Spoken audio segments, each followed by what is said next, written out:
Assalamualaikum warahmatullahi wabarakatuh. Perkenalkan, nama saya Ziani dan Aila Rizky. NPM saya 2019 1011517. Saya akan menjelaskan tentang apa itu TPPU. TPPU adalah singkatan dari tindak pidana pencucian uang. Ini merujuk pada serangkaian tindakan yang dilakukan untuk menyembunyikan atau menyamakan asal-usul uang atau harga yang diperoleh secara kegiatan ilegal, sehingga seolah-olah uang atau harta tersebut diperoleh melalui cara yang sah. TPPU bertujuan agar pelaku tindak kejahatan dapat menikmati hasil kejahatan tanpa terdeteksi oleh pihak berwenang. Contohnya adalah tindakan pencucian uang. Contoh dari tindakan pencucian uang adalah ketika seseorang yang terlibat dalam perdagangan narkoba, korupsi, atau kejahatan lainnya menggunakan uang hasil kejahatan untuk membeli properti, melakukan investasi, atau menyimpan uang di bank dengan cara yang dapat menyamarkan sumber uang tersebut. Beberapa tahapan dalam pencucian uang biasanya meliputi: yang pertama, penempatan atau placement, yaitu memasukkan uang yang diperoleh dari kejahatan ke dalam sistem keuangan, misalnya setor tunai ke bank atau membeli aset. Yang kedua adalah lapisan atau layering, melakukan serangkaian transaksi untuk mengaburkan jejak asal-asal uang tersebut, seperti mentransfer uang atau rekening atau transfer uang antar rekening atau negara.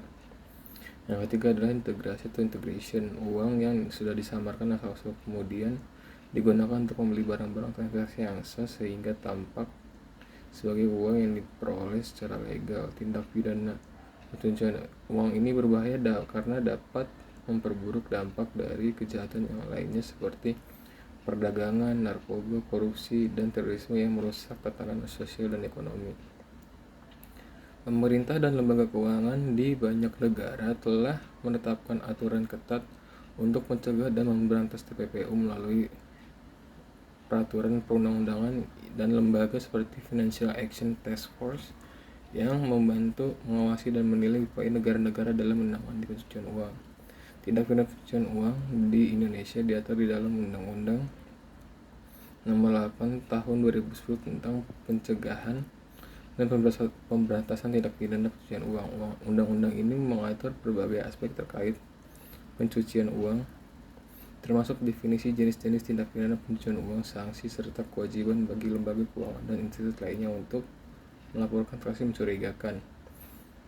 Selain itu, dalam undang-undang tersebut juga diatur mulai upaya pencegahan dan penindakan terhadap tindak pidana pencucian uang serta peran lembaga seperti PPATK atau bisa disebut Pusat Pelaporan dan Analisis Transaksi Keuangan yang memiliki tugas untuk menganalisis dan melaporkan transaksi yang mencurigakan. Selain undang-undang itu juga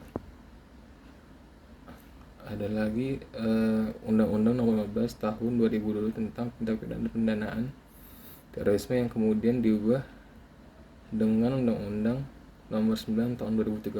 Undang-undang ini mengatur tentang pendanaan terorisme dan juga mencakup aspek pencucian uang yang terkait dengan pendanaan terorisme. Pencucian uang yang dilakukan untuk menandai aktivitas teroris bisa dikenakan sanksi sesuai dengan peraturan ini. Ada lagi Undang-Undang Nomor 21 Tahun 2008 tentang perbankan syariah. Meskipun tidak secara spesifik mengatur tentang TPPU, undang-undang ini memiliki aturan yang terkait dengan pengawasan pencegahan pencucian uang dalam transaksi perbankan syariah. Lalu ada Undang-Undang Nomor 9 Tahun 2013 yang tadi,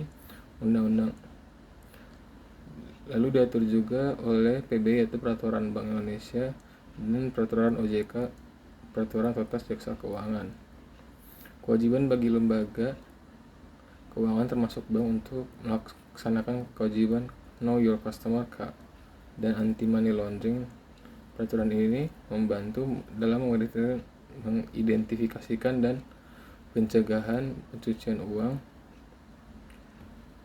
Peraturan Pemerintah Nomor 43 Tahun 2015 tentang pelaporan transaksi keuangan mencurigakan. Aturan ini terkait dengan kewajiban untuk melaporkan transaksi yang mencurigakan dan menjadi bagian penting dalam sistem pencegahan pencucian uang di Indonesia.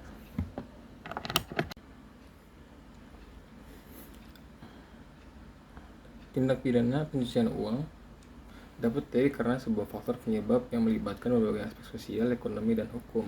Berikut adalah beberapa faktor utama yang dapat memicu terjadi TPPU. Yang pertama adalah kegiatan yang menghasilkan uang. Salah satu faktor utama adalah adanya kegiatan ilegal dan kejahatan yang menghasilkan uang atau aset yang besar, seperti narkotika, korupsi, atau penipuan, perdagangan manusia dan prostitusi, pencurian dan perampokan. Yang kedua, lemahnya sistem pengawasan dan penegakan hukum. Penegakan hukum yang lemah dan sistem pengawasan yang tidak memadai kemungkinan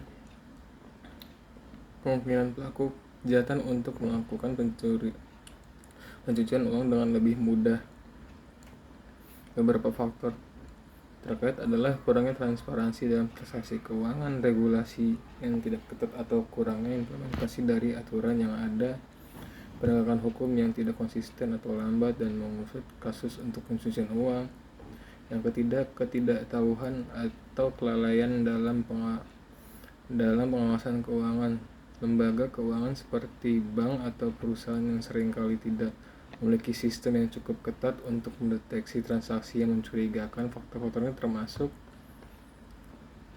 kurangnya kewaspadaan terhadap transaksi mencurigakan, misalnya setoran tunai besar tanpa ada alasan yang jelas, atau kelemahan yang dalam penerapan prinsip know your customer, anti money laundering, yang mencegah lembaga keuangan mendeteksi dalam melaporkan aktivitas yang mencurigakan.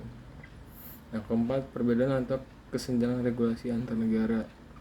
Negara yang memiliki sistem hukum atau regulasi yang lebih lemah dapat menjadi tempat berlindung bagi pelaku pencucian uang. Hal ini sering disebut dengan tax haven atau negara dengan kebijakan yang menguntungkan bagi pelaku pencucian uang, seperti negara yang tidak memiliki regulasi ketat terkait pencucian uang atau perbankan yang memungkinkan pelaku untuk menyembunyikan aset mereka. Lalu transaksi lintas negara, perpindahan hukum uang antar negara dengan sistem hukum yang berbeda-beda membuat pengawasan menjadi lebih sulit. Yang kelima, perkembangan teknologi dan digitalisasi. Perkembangan teknologi informasi dan kemajuan dalam sektor finansial digital juga dapat mempermudah pelaku pencucian uang, seperti cryptocurrency ataupun penggunaan transaksi internasional yang lebih sulit diawasi atau dilacak oleh otoritas setempat. Yang keenam adalah faktor sosial dan ekonomi. Kondisi sosial dan ekonomi yang kurang stabil juga menciptakan peluang untuk terjadinya pencucian uang. Yang ketujuh, memotivasi pribadi. Pelaku tindak pidana pencucian uang seringkali dilatar belakangi oleh motivasi pribadi pelaku yang ingin mendapatkan hasil dari kejahatan mereka tanpa terdeteksi oleh pihak berwenang. Yang kedelapan, adanya intermediari atau pihak ketiga. Para pelaku pencucian uang seringkali memanfaatkan pihak ketiga seperti pengacara, akuntan, broker, atau bahkan lembaga keuangan untuk membantu mereka mendapatkan jejak keuangan mereka. Hal ini dapat memperburuk masalah dalam mendeteksi dan mengungkapkan kejahatan. Secara keseluruhan, pencucian uang adalah kejahatan yang dapat terjadi karena adanya faktor-faktor yang saling mendukung, baik dari sisi pelaku, kelemahan dalam pengawasan, serta regulasi yang kurang ketat. Oleh karena itu, pencegahan dan pemberantasan TPPU perlu pendekatan yang lebih komprehensif, termasuk peningkatan sistem pengawasan dan kerjasama internasional. Jika kamu tertarik dengan solusi atau cara-cara untuk mencegah TPPU, saya mungkin bisa memberikan solusi untuk beberapa solusi untuk penjagaan TPPU yang efektif. Yang pertama adalah penerapan prinsip know your customer. Lembaga keuangan dan non-keuangan wajib mengenal dan memverifikasi identifikasi nasabah, lalu monitoring transaksi yang tidak sesuai dengan profil nasabah. Yang kedua adalah pelaporan transaksi yang mencurigakan. Lembaga keuangan wajib melaporkan transaksi tunai di atas batas tertentu dan transaksi mencurigakan ke pusat pelaporan dan analisis transaksi keuangan atau PPATK. Yang ketiga, audit internal dan pengawasan ketat. Perusahaan harus memiliki sistem pengawasan internal untuk mencegah, mendeteksi, dan mencegah aktivitas mencurigakan. dan audit rutin oleh pihak ketiga independen untuk memastikan kepatuhan. Yang keempat adalah pendidikan dan pelatihan. Seperti di video yang tadi, seperti videonya Bapak Rahman Amin memang melakukan pendidikan atau pelatihan ke masyarakat, tapi dan ini juga kita harus berlaku memberikan pendidikan dan pelatihan kepada pegawai tentang identifikasi dan pencegahan pencucian uang. Sosialisasi kepada masyarakat umum tentu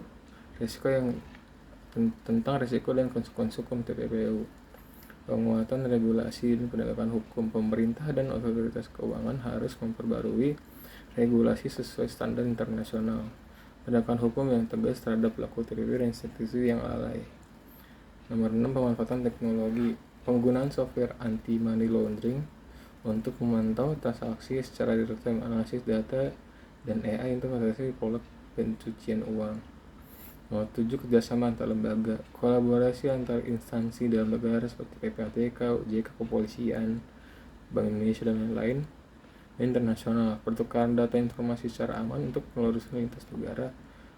Kalau mau solusi spesifik tertentu, misal perbankan, fintech, kripto, atau siapa sih bisa. Sekian untuk penjelasan hari ini. Kurang lebihnya mohon maaf. Wassalamualaikum warahmatullahi wabarakatuh.